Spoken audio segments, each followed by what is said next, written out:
Good morning. And it's a happy Monday, and I guess we're getting close to month end, or it is month end today. So for all those, grinding it out for the last day or so of the month, I wish you all the best. Hope you finish strong. We have a number of guests on today, but we'll probably also get Larry, I guess an apology from Russell Hill. He's got something he's got to do, so he couldn't be on today. But I'm sure if you are looking for a fixed op solution, he'll be able to help you there. And we have obviously Jason Scott and we have Phil Huff on. I guess Phil hasn't been, I don't know if Phil's been on before. I'm not sure. Anyway, it's Scott Allen. It's Scott Allen. It's just he must be logged in through Phil's. He's had some computer issues, so he must be trying to log in through Phil's computer. That's why they're okay, no problem. Trying to get on there. All right. Well, he'll be back on in a second. So let's start with Jason Scott, and then obviously as these people get through their tech issues, we'll get more people on. So first of all, Jason, maybe you can tell us a little bit about yourself and why you think recalls are so important in 2026. Wow. Okay. Well, again, my name is Jason Scott. I spent most of my career operating and growing automotive dealerships and dealership groups. Today, I kind of work at the intersection of automotive, customer retention, technology, including a couple of companies that I'm involved in, Dealer Persona AI and genZ Automotive. What really gets my attention is, how much money dealers spend trying to acquire new customers, and they still overlook the people that the manufacturer has literally just handed them. I know that 65% of recalls do get done, but that's 1/3 of customers that are out there that they could be bringing back to the dealership and really generating a great relationship with, and building some trust there. And if they do, then future maintenance, future repairs, legitimate customer pay work, all that good stuff comes right to them. So I think recalls are just one of the easiest layups in automotive. Fantastic. And Mr. Ron, the man, the myth, the legend, tell us a little bit more about you, what you do, and why you think recalls are so important in 2026 for car dealers. I think Jason just hit the nail on the head, but I think the biggest thing is opportunity. And when he says low-hanging fruit, that's it. This is the lowest of the low. Because manufacturers are giving you a legitimate reason to contact these people. And if you look back in, I think it was 2024, NHTSA issued over 1,000 recalls that affected 35 million vehicles and parts. Just think about that. 35 million in 1 year. That's a lot of parts and a lot of opportunities for dealers, right? And, I think the biggest thing is dealers look at recalls as warranty work when it should be a golden opportunity to bring back buyers into the sales process, right? They're coming, they've gone on to a million different mom and pop shops maybe they don't like the experience of dealing with a dealership. But the fact is, when they get a recall, manufacturer recall, they have to go to the dealership to get it fixed, right? Yeah. So it's golden. It's like, why not? Why not go after these people? They're a lot of them are going to be new to your service lane for the first time. A lot of the times it's going to be just a chance to re-engage with customers who maybe don't service as often as we would like them to. So you're going to be able to bring them back in and do a multi-point, right? Find out what else is wrong with their car besides that, and do upsells. Mm-hmm. I think, I just think it's a golden opportunity for dealers, but they have to treat it like that. They have to treat it differently than they would their typical warranty work, and build a process around recalls. Well, I think there's also a missed opportunity on recalls, specifically on mobile service, because I think we've had shows on that before where 95% of recalls can be done mobily. But more importantly, if you have used cars out there that aren't yours even, how much value could you add when you said to that customer's looking at buying, they're like, not only am I selling this car and recondition it, but I've also done all the recalls on it, even if it's not your brand or model, because that's an opportunity to really, elevate that value on that used car where the customer doesn't have to take the time to do that, and also build relationships with, people that are buying vehicles from you. But Larry, maybe you can introduce yourself, tell us a little bit about you, but more importantly, talk about why dealers should care about recalls. Sure. Larry Feldman, I'm a former dealer. I've owned Career Changers USA for 14 years. It's a training and recruiting company. Recalls are urgent for the reasons the gentleman just stated, but also because anything that can get people back into our dealership, anything that can keep them focused that we're the final point, it is urgent. It's just frightening how much business we let slip out of our grasp. And it's not like it's a new problem. I mean, AI just showed up. People are scrambling. Should I use it? How should I use it? Who should I trust? But this thing's been going on for decades. You would think at some point we'd say, man, we've got to make it an urgent point to retain our people, to make them understand how indispensable we are, rather than, oh, go down the block, they're cheaper and they're better. So I think urgent would be the right word. It's a profit center. It keeps your people involved, and it gives you another chance to show them how good you are and how much you care. Yeah, fantastic. So Scott Allen, welcome. Maybe you can introduce yourself and what you're about, but more importantly, why do you think recalls are so important? Good morning, gentlemen. Sorry, I'm a couple minutes late on the West Coast. Can you all hear me right now? Yeah, you're all good. Yeah. Good stuff. Good stuff. Well, a little bit about me or recalls. I missed the first part because I can talk about both, one longer than the other. Introduce yourself and tell us who you are, but more importantly, why do you think recalls are so important in 2026? And Scott, if you've ever been recalled, that makes the whole conversation more interesting. I think I just got recalled this weekend with my family, but that's another story. So, yeah, I appreciate the question. I, been in the industry like most of you guys for over 30 years. This is probably the sixth company that I've been part of, which focused on recalls starting in 2015. My answer then wouldn't have been what it is today. Besides the obvious, which are the consequences for everybody involved, that makes the car, sells the car, and the damages that could happen when a consumer drives that and has an issue. The tide has shifted from Takata airbags when the answer would have been vastly different to today. Why are they important? Because I think they're a revenue stream, a consistent revenue stream for the retail automotive industry. And it's also a great, fantastic way as we live in the middle between the OEMs and the retailers to have an opportunity to get the consumer out of the aftermarket, get them back into the franchise network. So I think you're doing three things here. I think recalls, getting them done and for the retailers that focus on them, they're keeping the roadway safe. And for the retailers that are doing that, they're also bringing back a lot of vehicle owners that have defected to the aftermarket. Yeah, that's my opening comment before I have any coffee. Not only that, I mean, it's shocking how many recalls are just not done. I mean, I know we had a show a while ago where I think the highest watermark for recalls completed was Stellantis dealers, and I think it was about 60% were done. So you might even be able to call customers that haven't been in the store in 3 to 5 years and say, "Hey, have you done this recall?" Like, and the other benefit too on that end is a lot of people have sold the car, so that car that you may have sold now belongs to somebody else. So with recalls, it gives you an opportunity to actually do conquest marketing. Because if you can go, I know, Scott, that's one of the things that you specialize in, is going out and finding second, third, and fourth generation owners.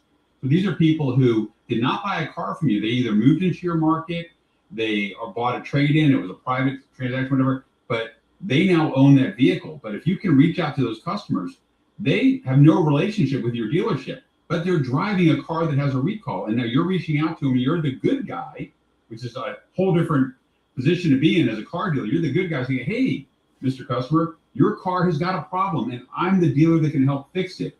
And I think that's a huge opportunity for dealers because they can conquest customers and bring them in and show them what a great dealership they are. And it creates an opportunity where now you've got them as a customer, and it's also a future sale. So I think recalls has a wide reach for the dealers. And I think the dealers that are not paying attention to it, that hopefully are on this call, are going to come away with some new ideas to help bring some new business into them.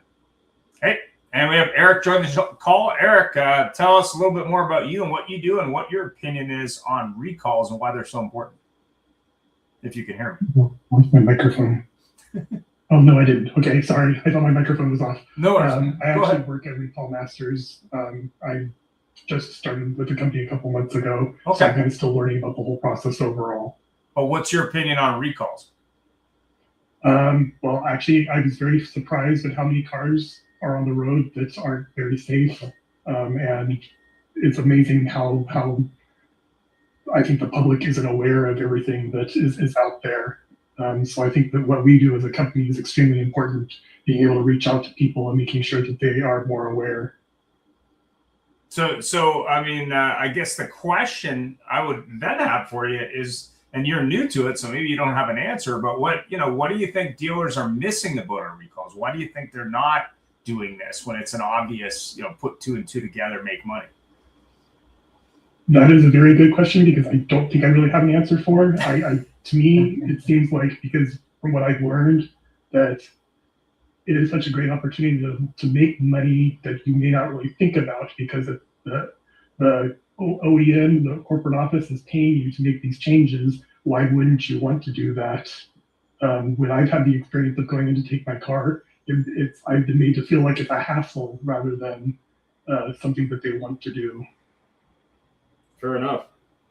All right, so let's go to Mr. Ron. Why do you think they're missing the deal? I'll use one word: process, or the lack thereof.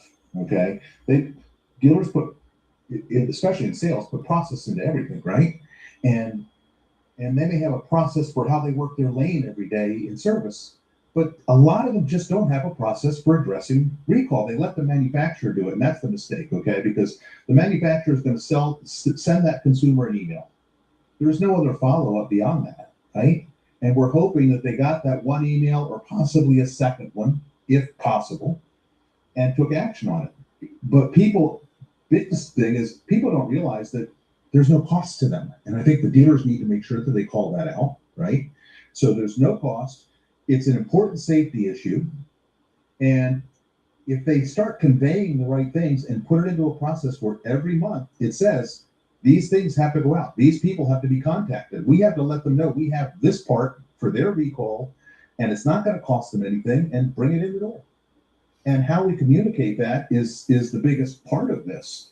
And I think just the fact of the matter is a lot of dealers just don't have a process. I mean, Scott and his team, Scott's at Recall Masters, they have a process for their dealers, right?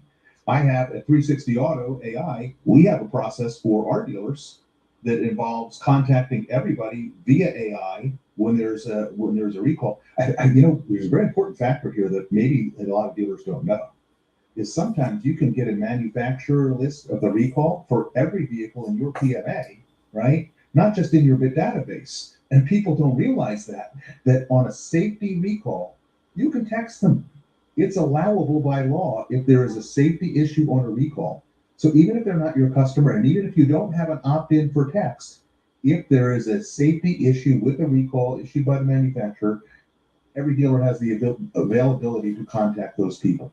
And if dealers realize that gold mine, there's always going to be sleeping dealers in the market. But if you're the one who's awake and you have a solution for these people, especially with your brand, right, and you can fix it, you just have to put a process in place and stick to it. And then it becomes part of your typical revenue stream, all right? Even if it's a measurable 5% difference in service, that's a make or break for some dealers, right? Well, that difference in income at the end of the year.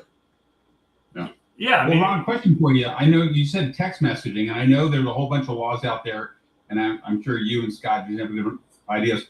But does that text messaging, can you also make a phone call, outbound phone call? Collaboration. Initially playing music. TCPA allows you to make a phone call outbound to anybody, and you can do it robotically as well if it is a safety issue. That's one of the only things that gets around the Telephone Consumer Protection Act is a safety recall. Now, you can't do it because they got a recall on door handle breaking off, right? But if it's a safety related issue, you can do it, right? And I think there's certain things you can. I think they're afraid of it. Is what? Yeah, I think dealers are afraid, and they just don't know. It's just knowledge and process. Well, yeah. When you look at Stellantis dealers being only 60% at the top of the heap, you got to look at it and say, even if I'm a Stellantis dealer, that means 40% of those customers have never been contacted, or never had it done. So what that tells you is if I'm in another brand, that number's probably higher. And you got to look at it and say, if you're a dealer group that owns multiple rooftops, you should be going after all those customers, especially to your point, Ron, that are maybe not your customer, but nobody's reaching out to them. And you're relying on the customer to get that done, right? Maybe they do it, maybe they don't. You know, I was sitting in LA talking to a dealer. I won't call him out or anything, but he is a Stellantis dealer. Just recently acquired a Stellantis dealership in the last 2 years, and you know, he sat down trying to figure out how he can grow his dealership. Sales is not doing all that great, but service was a big focus for him. They are doing $350,000. Now they're doing $1.5 million in 2 years. And the biggest thing he focused on was recalls. There's no restrictions. You can text them, you can email them, you can do anything you want to reach out to them to get them in a safe condition. But more importantly, if you take care of them when they come in, they defect from that other dealership. You know, dealers are really missing the boat. Number one, they assume that the manufacturer's letter handled all the communications. So it's just fair game. It's easy to go after them and be, you know, a letter from the manufacturer is not an appointment, not in any way, shape, or form. And we all know that at least 40% of the recalls that are sitting out there are untouched and not taken care of. So if I'm a dealer coming into a market, I can take so much market share just by filling up my service department. And then it translates into sales and all kinds of other things. The data is messy. We already know that. So get a good data company that can really chase down the second, third, or fourth owner of this vehicle with a recall. And because the DMS data, it's old. You know, you probably still have the first owner in there when this vehicle's on its fourth owner. So you got to take care of that. But, you know, the third most important outreach that you can do is stop doing these stupid letters from the manufacturer and just hoping and praying that they're going to fill up your service department. Another mass email or a postcard is just not going to work. You really got to go that extra step and verify the parts are in stock, that the scheduling system is not overbooked, that somebody's going to hand walk and own this process, like we were just talking about. Get this customer in the door, and magic can happen. You're really going to grow your dealership if you do that. Lowest hanging fruit, no restrictions whatsoever from the government. It's a home run in every direction. Yeah, and I mean, you could also get very strategic and look at it also from a sales point of view. If someone's got a 2006 car or 2004 car, chances are they may be in the market for potentially another vehicle while you're doing the recall. Like, why not hang a number on that car when you're doing the recall for the service? And to your point, if I'm in an area where maybe I don't have the service business I want, that doesn't mean that I can't acquire that by basically taking care of that customer. Where clearly the selling dealer may not even know who the owner is anymore, because like it's been a while. So, and we all know that the ownership term of cars is extending because of long-term finance contracts, but also just the cost of vehicles. But Scott, what do you think? I mean, if I was a dealer and I'm not paying attention to recalls, how can I stop missing that boat, or how can I solve that problem? I think starting out, or just piggybacking on what Ron and Jason had both said, is accurate. Process absolutely has always been a challenge in our industry. I think that's why many of us have made a career right in this space, because it literally takes it takes an army, if you will, to help. It's hard to get consistent process at most retail operations. Number two is the education and the knowledge. I think Ron touched on that. If I had $1 for every time I, talked to an uneducated individual that was running a service department for franchise, they think, we got that handled. We have all that data. No, they don't. We had statistics proving that today with all the flash updates, it's ebbed and flowed, but well over 65% of every vehicle that had an unrepaired safety recall within the last several years was out of warranty. Okay, and so for those understanding the service benchmarks, when vehicles fall out of warranty, they oftentimes fall into that second, third, fourth owner. The minute that happens, the data that the OEMs provide back to the retailers is just not sufficient. It's not accurate. So like Jason said, you got to work with a company that is very proficient in finding who that second, third, sometimes fourth owner is, because now you are in jeopardy, or it could be in that gray area when you're reaching out for any means and you don't have the right person, and nobody wants that kind of. But you also got to hit them in the way they hit the consumer with the touch points and communications in the way they want to be communicated with. I mean, I refer to my dentist. I don't know how you guys feel. I travel quite a bit, like most of you, and my dentist does not take priority over my son or my family or a lot of things I do. But I don't opt out of my dentist. I don't know. Have you guys ever? I guess I had one dentist. You know, my age, there's one. I guess I opted out intentionally. But the point is, you have to be able to stay in front of the consumer in a professional way that puts everybody involved, whether you're the dealer, which usually you need to use one of us on this call or someone similar to do the process, but you have to stay in front of that consumer. You got to communicate to them the way they want to be communicated with, and you got to not be pushy, not be get rid of the car dealership stereotype that unfortunately some of us still battle with today. So you have to be professional. You have to have good data. You got to communicate from a multitude of angles. Quite honestly, I think if I owned a major dealer group in any market, I would make sure I was all over social media and I was branding myself as the place of safety and convenience in the community. And I think all of that is part of the ecosystem for the dealers and groups to do the best with, really tackling and taking advantage of the never-ending stream of recalls in your community. You got to do everything. Yeah.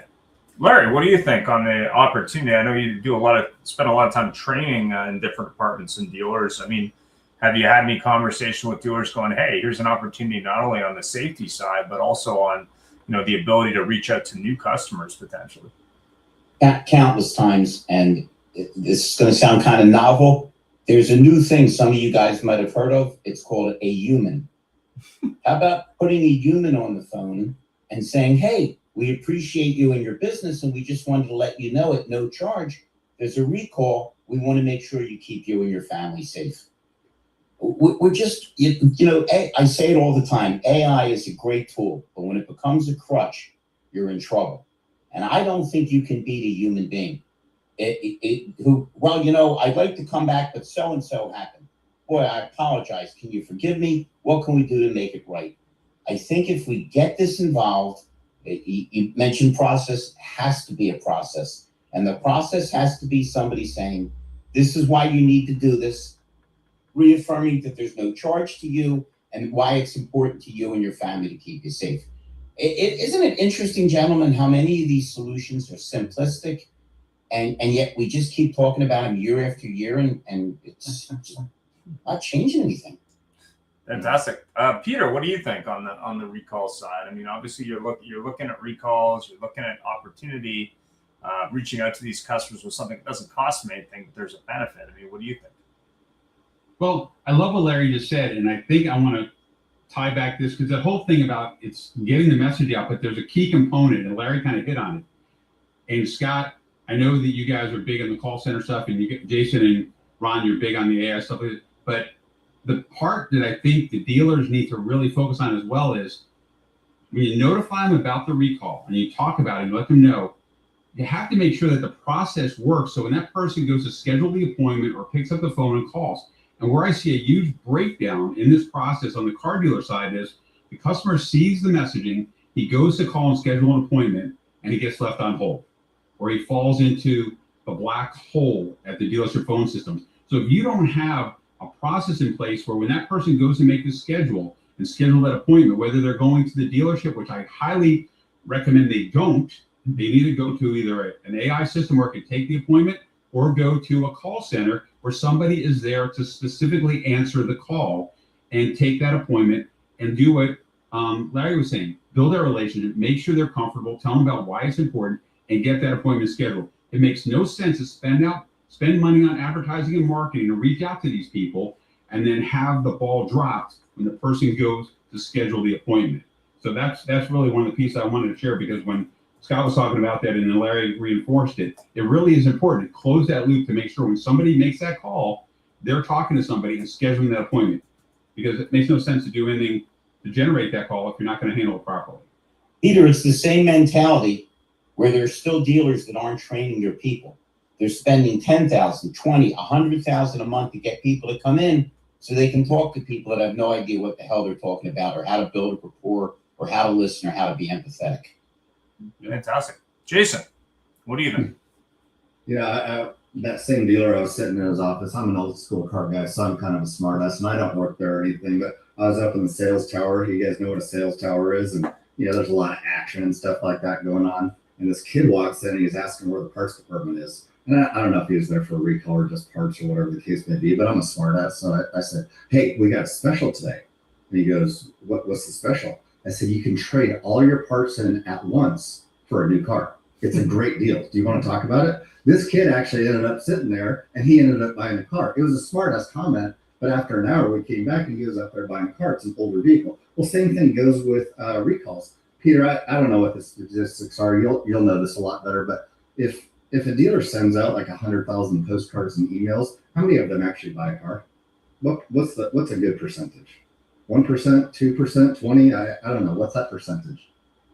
I honestly don't know. I mean, I don't. With the right mail, it used to be 1 to 2% back in the day, and today I think if you're talking about doing a sales mailer, most dealers say if you get a 1% response rate on a car sale. I love that. I've been out of that game for a while, so that's great. That's great. Okay, let's use 5%. Let's say 5%. You have the best mail piece in the entire world. Did you guys know that 10% of recall customers end up coming in and say screw it and end up buying a car? 10% of all recalls that come in, they actually end up buying a car.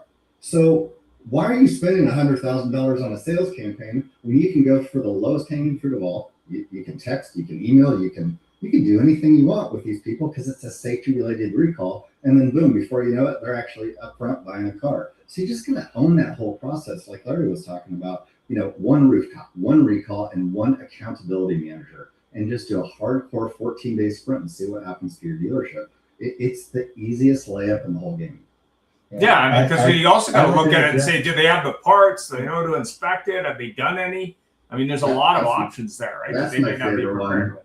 I know at Dealer Persona we do things a little bit differently. We want to take people that are in the dealership and we're going to duplicate them and send out a selfie where I'm like, hey Bob, we got a recall on your vehicle. Do me a favor, just respond to this. I'm going to get you scheduled right away. My assistant will reach out. A one-click response. They don't want to take the time to go through all this stuff. Send out a personalized message showing that you are a real person, not just some letter from the manufacturer. Show that you're a real person. Make it super easy for them to schedule the appointment or come in or do whatever they need, and make sure the part is there. You want to piss a customer off for the rest of your life? Okay, it's the first time I'm going into the dealership and they show up, they're like, well, we don't have the parts. Like, do you really think these people are going to come back to you? Not a chance. So get one person to own the entire process and make sure it's one of the best processes they've ever done, and you'll own that customer for life. And I think that's part of the reason why you don't see a lot of dealers really go at it hard is they look at it and they go, okay, we have to reach out to the customer, then we got to schedule it, then we got to make sure we have the parts, then we got to put it in the book, then we got to make sure they show up and it happens. There's a lot of moving parts. And I think that's part of the reason why the manufacturer just does the bare minimum. They send out a letter and they go, okay, maybe this happens, but I've done my job on that. And then, it just sort of goes into the ether.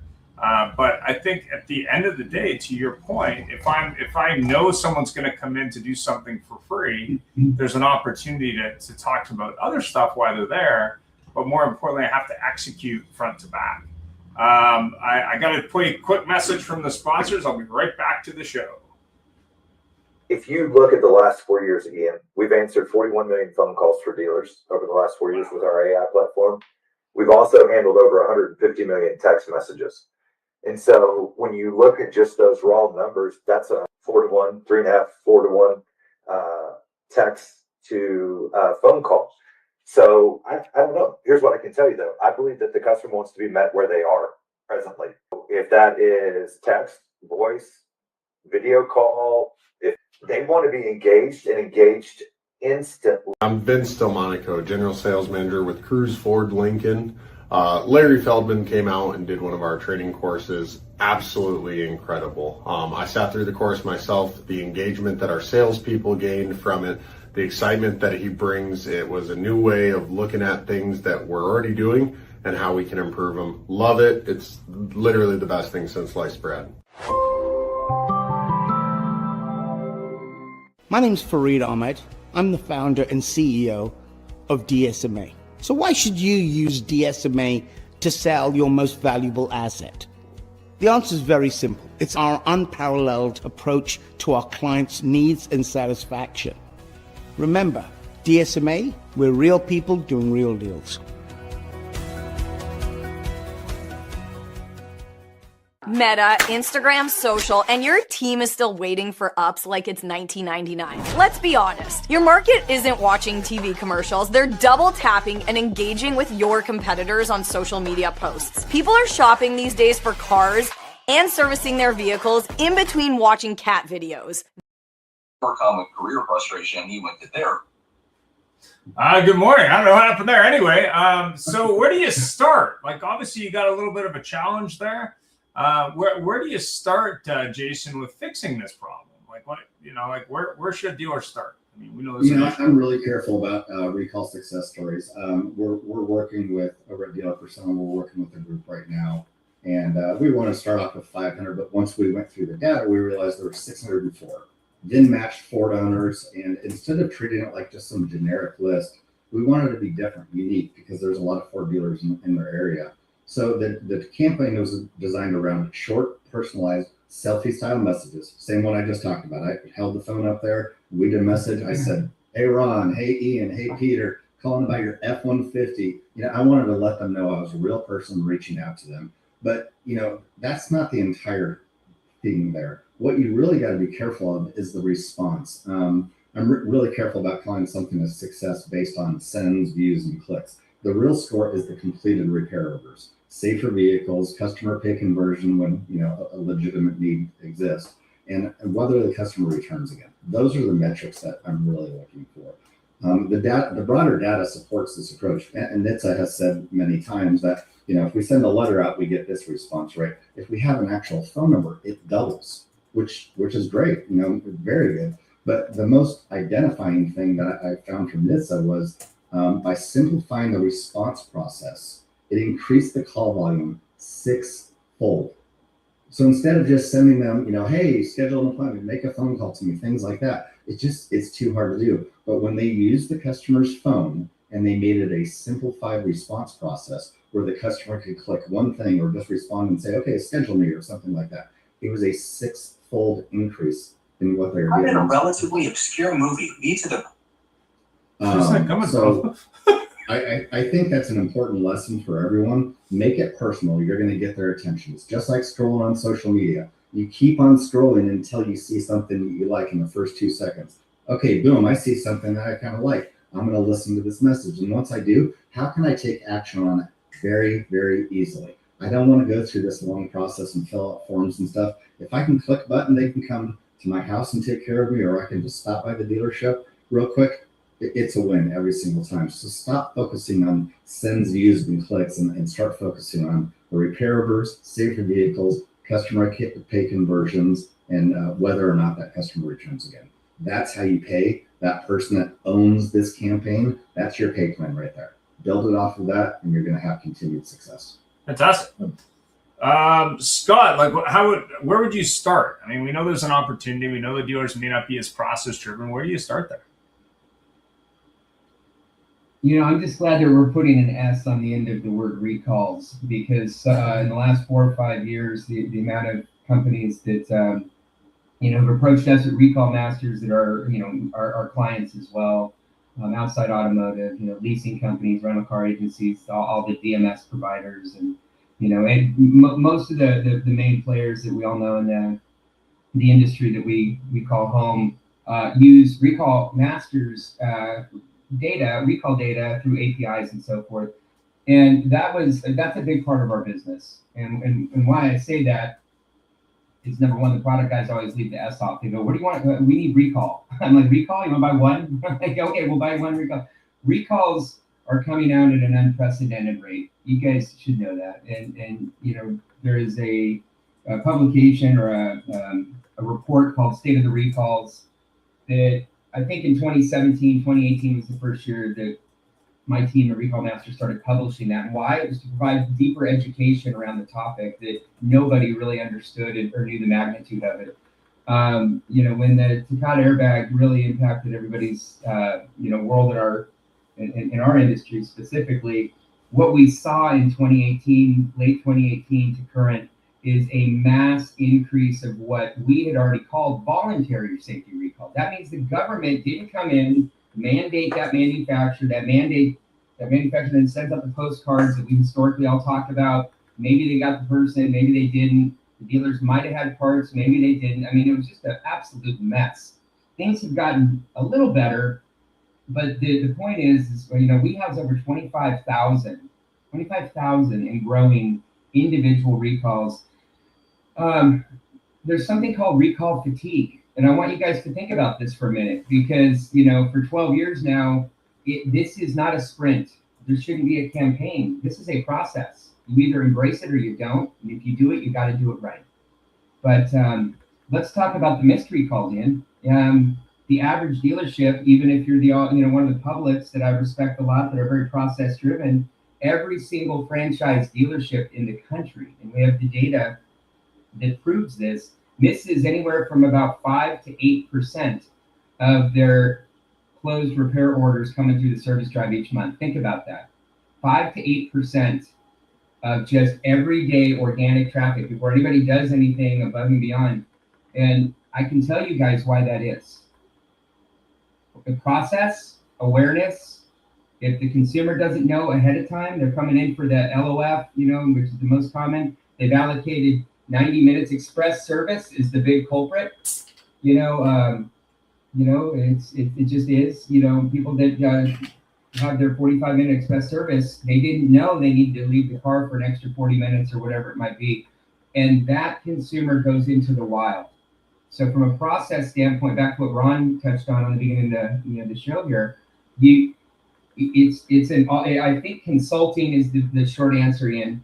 Where if I was talking to a family friend who owned a dealership or a group, I would say, I think you need to meet with a professional. I think you maybe want to meet with a couple groups and do your consulting and understand what is it you're committed to. What is it you're committed to as a dealer operator, and what is it you're trying to accomplish? Because this is not a quick fix. And organically, new vehicle sales will come, increased customer pay will come, your retention metrics with the manufacturer will come, but this is still viewed as a quick fix, and I think that's my long answer to your question. You got to consult and decide what kind of operator do you want to be when it comes to recalls. Thanks for that. I mean, I would say you want to pick your battles. I think one of the biggest challenges that I felt when I was doing consulting for dealerships was they wanted to fix everything today. But I think when you look at recall, first of all, you got to say, okay, why am I not getting the recalls that I should be? Being that I'm not reaching out to them, or I'm not aware of them, or I don't know the process, but also where do I want to start? So Larry, I know you spent a lot of time training and consulting in dealerships and finding staff. What do you find on the recall side? I mean, where would you start putting your dealer hat on if you had a problem with recalls? Really simple. I would set up a sales service meeting, order some pizzas, and make it a team effort, because everybody on this planet that's in this business works their pay plan. Okay? And if you make it clear that we're all going to rise together with this, for sales guys, the more people that come back into service rather than Jiffy Lube, that's more chances you have to sell a car. Service guys, hey, it's another face in there. If you make it a team effort, if you get everybody involved, go from there. And you said, Jason, you said you're an old school guy, so am I. Robert Pike said it, Joe Verdi stole it with him. What's in it for me? How many times can we offer customers something for free? I mean, really for free, that will help keep their family safe. So I think just a common sense approach, getting everybody involved. Gentlemen, you all seem really smart. I think you'll agree that if everybody's not involved, things always find a way to get off track. It's just crazy. We spend a lot of times on variable, not enough on fixed. But my philosophy was draw them together, because together more things will get accomplished and less things will fall down in the boondoggle. So I would call a sales service meeting. I'd explain an incentive that if we reach this many recalls, everybody gets a little dough. The dealership will certainly make out better in the end. But I would make it a team effort, because it's how much more stuff can we put on service? If we tie in with, and I think you'll all agree, a well-run shop, everybody's busy. But go up into the front of the dealership and watch how many people are staring out the window waiting for a car to come in so they can say that guy's not a buyer, send the rookie out. Yeah. They got more time. Fair enough. Ron, you mind if I say something about that really quick? Yeah, go ahead. There's a great study out there. I mean, a phenomenal study out there by a company called Recall Masters. And it's back in 2024. And I think it was called State of the Recall Address or State of the Recall Report. But, it said in there the average vehicle age on an open recall vehicle was 12.8 years old. Now, if I'm a salesperson and I'm standing out front and, this couple pulls up and they have a 2-year-old car and that couple pulls up and they have a 12.5-year-old car, I'm punching the guy next to me to get over to the 12-year-old car. So, I mean, to the salespeople, these are golden opportunities. To the service department, how many opportunities are there on a 12-year-old car? So, I mean, the opportunity is huge. And, focusing on that sales and service, it's a huge opportunity for me. Jason, this stupidity flows from the top down. Yes. I'm assuming everybody on this program occasionally turns on their television set, correct? Yes, sir. So there's no way you can turn that damn thing on without seeing two things. One, lawyers. I think Morgan & Morgan is going to take over the planet Earth instead of Amazon. And the other thing is somebody selling you a warranty. Listen, I'm not that smart. Explain to me why every damn dealership doesn't have, and she doesn't have to be an attractive young lady, but she has to have an attractive voice. Yeah. Pleasant and upbeat, calling people every day saying, hi, I notice your car is approaching or is out of warranty. We have a fabulous deal for you. Why the hell would we let people from the outside grab the market, and particularly considering how many consumer complaints there are? So we seem to be really good at complaining there's no business when all around us is business. It's everywhere. 100%. Ron, what do you think? Wait a minute. Ian's the one. He's from Canada. He just watches hockey and cable. So forget Ian. I leave him out of that discussion. I think the easy way to break this down is for the language the dealers understand. All right. So if you're a dealer out there listening to us right now, let's talk about simple economics. Let's look and address just one statement that Jason just told us a few minutes ago, right? He mentioned the direct mail piece, lucky to get 1%. So you go into a 10,000 piece mailer and maybe cost you 11, 12 grand to do a 10,000 piece mailer in hopes of selling 10 cars, right? 12 grand. All right. Now let's talk about a recall campaign. How much less it costs. We did one through 360 Auto AI, and listen, Recall Masters has a great process. Dealer Persona has a process. We have a process.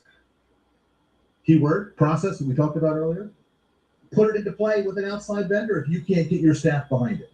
Because here's the fact: we ran a campaign, 700 records, a little bit less than 700 records a few weeks ago.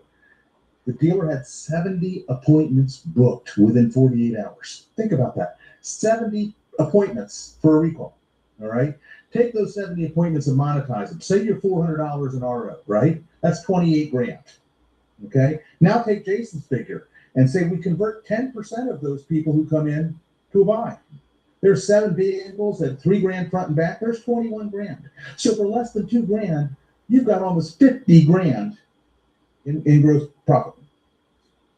What am I missing here? What does that say to a typical dealer to do that every month? You just added 300 grand. How much? What is that? I don't even know what that is. 50 grand times 12 is 600 grand. I can't. Don't think of me for math. 600 grand to your bottom line every year by putting a simple process in place that doesn't cost you a fortune. But more importantly, the recall service. Yelling at before. The people think about a couple things when you do with any marketing. It's saving time and saving money. Obviously, it's a safety thing in this case, but it doesn't cost money. Like the customer doesn't pay for that recall. So to not be able to reach out to a customer that doesn't have a cost to come in and get something taken care of, that's crazy in my opinion. I'm sorry. So I'm sure most of you, if not all of you, at one point in time, Jason, I think I saw a picture. You might have had a Hendrick or the companies we've worked for. We've all worn monogram shirts at one point, right? Peter, I think you have a whole wardrobe of Cactus Sky and Hub Show. But the facts are we all do, and I know I had my fair share. That I would wear often, especially when I was traveling. And I'll never forget, this is like ingrained in this is my why. This is part of my why I do what I do in every single day. Is there was a neighbor in the neighborhood that we'd moved in. I think I was 2 years into, getting Recall Masters kind of directed in what we were going to be doing and get off the ground. Anyway, I had my monogram shirt on, and everybody has a story. You walk through an airport with something that says recall on it, or recall, everybody's got a story. My neighbor was driving a 6-year-old A6, Audi A6, two beautiful young kids, younger than my son, in their 3, 4, 5 year age range. And he approached me and proceeds to tell me, how he's had this, recall for an airbag that, they just keep mailing me. They just keep mailing me, he says. I'm like, well, how long have you known about this? He goes, that's been going on for a couple of years. I'm like, why have we got it done? The average consumer doesn't want to go to a dealership. They'd rather go to the dentist. And that is an absolute fact. And if anybody doesn't agree with that, well, then their head's in the clouds, because, there's always the exception to the rule. And that's why the consumer or the dealership and the operator, not the service manager, has to buy into this. And they have to realize the audience, they're going to have their customers that love them and all those 1 percentiles or 2 percentiles, but the majority of the population does not want to go into a car dealership. So you have to make it convenient for them. And I don't care if it's a recall or anything else, but a recall is relevant. That's why we're talking about it. It's important to the health and safety. But if you can offer legally something like pickup and delivery or a complimentary car wash, everybody washes their car. The guy with his $70,000 Audi washes his car. I see him. He does it in his driveway every weekend. So if you can do something and work, either know it on your own as a dealership, or work with one of the professionals that has made their livelihood around the legalities, the compliance, what you could do, what you should do, statistically, make it easy for these consumers, whether it's someone you've done business with in the last year or two, or someone you've never done business with, to come to you and give you a chance. Well, that's a problem that's not being addressed. You got to remember, 95% of these recalls could be done by a mobile service operation. So if you're not out there doing that, but more importantly, if you're doing it outside of, where you sold cars, there's nothing that, we've had, Ed Roberts on before about that, what that's done for their business, but not only would that maybe win that customer over to maybe get their car serviced at their home and office. The most successful folk music duo of all time. I don't know where that's come from. Anyway, someone's got an AI or something. Take Larry's YouTube account away. Sorry. And give them a little something to come back as an incentive as you're doing it in their driveway.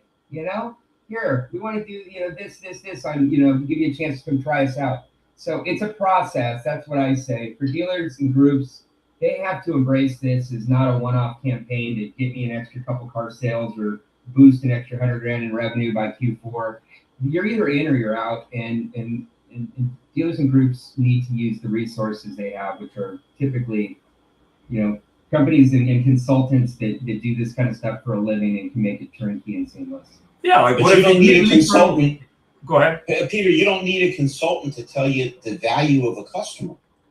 We underestimate the amount of money that they can bring in from their own business, from the repeat and the referral. It's just crazy how we undervalue this and the negatives that it brings to our business. By the way, Scott, you said they'd rather go to a dentist than a car dealership. It's because we both do the equivalent of root canal, only the dentist uses anesthesia. Yeah, if you're doing remote recalls, and there's probably other recalls in that neighborhood, right? Well, the other thing too, let me throw a little tip out there that I learned through a dealer I was working with, is he pays his mobile service guys a spiff.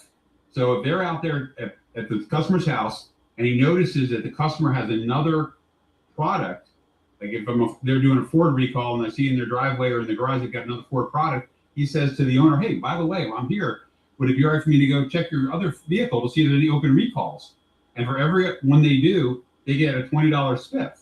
So it gives you a great opportunity, because if you train your mobile staff to look at the cars around, and like Ian just said, hey, are the cars in the neighborhood? A lot of times these guys have told me, because I've interviewed a lot of the guys that are doing the mobile service, the actual technicians, and they say it's amazing to them because the customer will actually hang out and watch them working on the car in the garage or in the driveway, talk to them and ask them questions, and it ends up upselling them. because the customer has that little bit of level of trust we're talking about. But you've got that situation where the guy's got 2 Ford products or 2 Chevrolet products. Run the recall. You got your computer right there, and it's an opportunity to bring in more business. Here, every shop has a sign that says you got to stay out for safety reasons. But here's an instance of somebody working in your driveway or your garage. What a magical opportunity to build rapport. Mm-hmm. I look at it this way. You put the human back into things, right? I think stats are that over 90% of people who have a bad experience at a dealership service department will not go back. All right. Think about that. You're losing people when you have a bad experience. But this is a chance to always have a good experience with this customer. Whether they're a current customer or not a customer of yours, you're bringing them in to fix a safety issue, to protect their family, and they're going to leave with a good impression of you and your dealership. Think about that. Yeah. What's the value in that?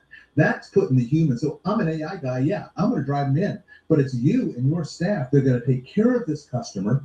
They're going to nurture that customer. You're going to upsell that customer wherever possible. But if nothing else, you're going to get a defective customer back into your service lane and back into your showroom. And that's the opportunity that this brings you at no cost to the customer. So how can a customer, we know all about the client service. Yeah, I came in for a tire rotation and you tell me I need to spend $600 on my brakes, right? And they go, forget, you're just trying to, screw me. That's the impression of the customer. You put yourself in the customer's mind. And here, you're bringing them in, you're not charging them a thing, and you're giving them a safe vehicle to go back on the road with. Now, you've changed the entire equation of how you deal with that customer and how that customer deals with you as a dealership. And that should be first in your mind. Everybody out there who's watching and listening to this right now, take care of your customers and they'll take care of you. It all comes back in the end. Because then they tell their customers, their neighbors. 100%. This. 100%. It's just a snowball effect. So, Scott, do you want to talk a little bit about success stories with recalls? Like when you've actually been part of that? I think I think success is something that's, is not a one-time event either. I guess the definition of success from the eyes of a dealer operator or a group, it goes back to everything we touched on today.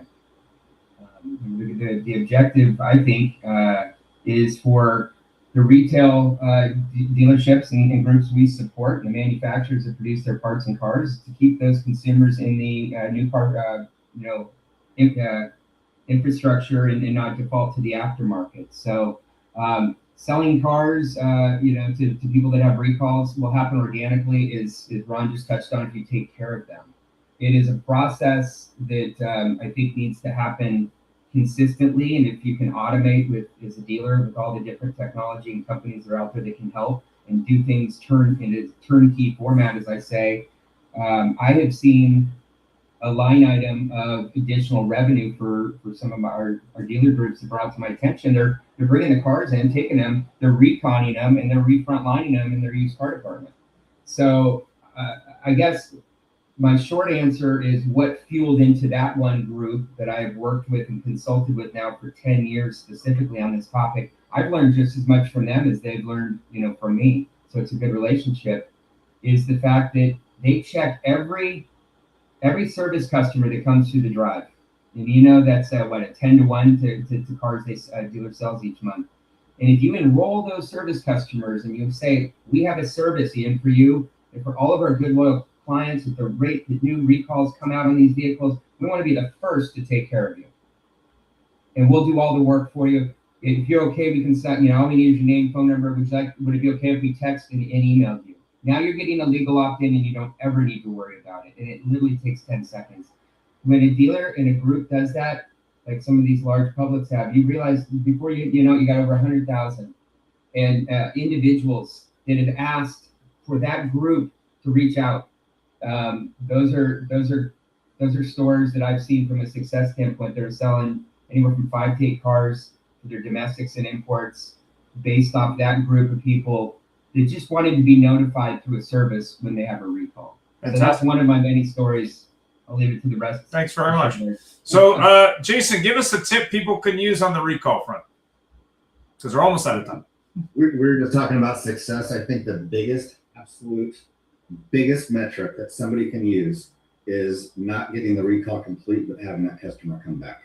I mean, if I was setting up a pay plan for ownership of this recall campaign, verifying that the parts are, making it easy for the customer, all these different things, what I would put a lot of focus, I'd probably pay this man or woman $5 for each shown recall, but $25 if they come back again in the next 6 months, 12 months, whatever that number is, because that is the true measure of what you did. These are open customers. These are conquest customers. And if they come in and you humanize the experience and you make it real and they feel good about it and they actually come back, that is the big W that I'm looking for. So I would focus on that probably more than anything. And, you know, if you have one person owning that process and they know that they're going to keep on getting this residual income when these customers come back later on, now you've retained a really good employee that owns that process. And more importantly, you retained a customer. So that's what I would focus on next.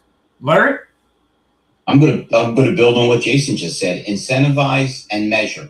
It's like everything else. If you can't measure what you're trying to do or what your success or failure rate is, you're lost. Thanks for that. Rod, quick final thought. I'm gonna go back to the same word. Use it. Process, right? That's all I'm gonna say is you just got to take action, and that's the biggest thing is we just lose sight of the basics. It's block and tackle. This is football season, guys. I just had my fantasy draft yesterday. I'm a happy guy, and every dealer out there is excited about those things. Every football team has a process, and it comes down to blocking and tackling, right? How do we win a game? How do we do it? We get back to basics. This is the basics that we've all just gotten. I hate to say it, but we've gotten lazy. The dealerships, a lot of the dealerships that I deal with, have really gotten lazy. They're not dictating what needs to be done from the top down, or not enforcing it. Let's put it that way. So if you put the process into play, or put a third-party vendor into play that can at least do this, we've done nothing but tell you about a golden opportunity that's here for the last hour, guys. I mean, it's time to take action. You could be the hero in your own dealership. If you're a fixed ops director out there listening to this is your chance to become a big hero, or maybe negotiate and increase your pay plan based on this, on how you're going to increase the revenue in your department. Think about that, because we all think about pay plan, right? Everybody in the entire dealership is all focused on pay plan. Put this dollar amount back into your pay plan. Yeah. Put it back in your dealership's process, and you're all going to reap the rewards. Everybody from top down. Thanks very much. Peter, final word. Well, I think we skipped Scott, didn't we? Nope. You just won. Okay. Just want to make sure we didn't miss you, Scott. Hey, I'm going to be a broken record. You know what? I don't care what you do. All these great products, like you said there, shop your store. Call your store and try and make an appointment. Fix the problem. Make sure when somebody, whether you're using Recall Masters or anyone else, make sure that when that person calls to schedule the appointment for the recall, two things are there. Number one, you got the parts. Number two, you make it a nice, easy way for them to schedule the appointment, because you will not only bring customers back in that you've lost, but like Jason pointed out, you got a great opportunity to sell them a car. So I hope everybody got a lot of great information. I want to thank our guests. You guys were fantastic. Thank you so much for participating today. I'm sure if I was a dealer on this, listening to the show, I probably took away with 4 or 5 good ideas, and I really want to tell you all how much we appreciate you being on the show. Yep. And for all those who haven't already got their tickets for CX Auto 2026 in Detroit, it's happening September 28th till 30th. Tickets are available. And of course, we'll see you live in Detroit. Have yourself a great week. See you guys. Bye, everybody. Thanks again. Thank you for helping the industry get better today live.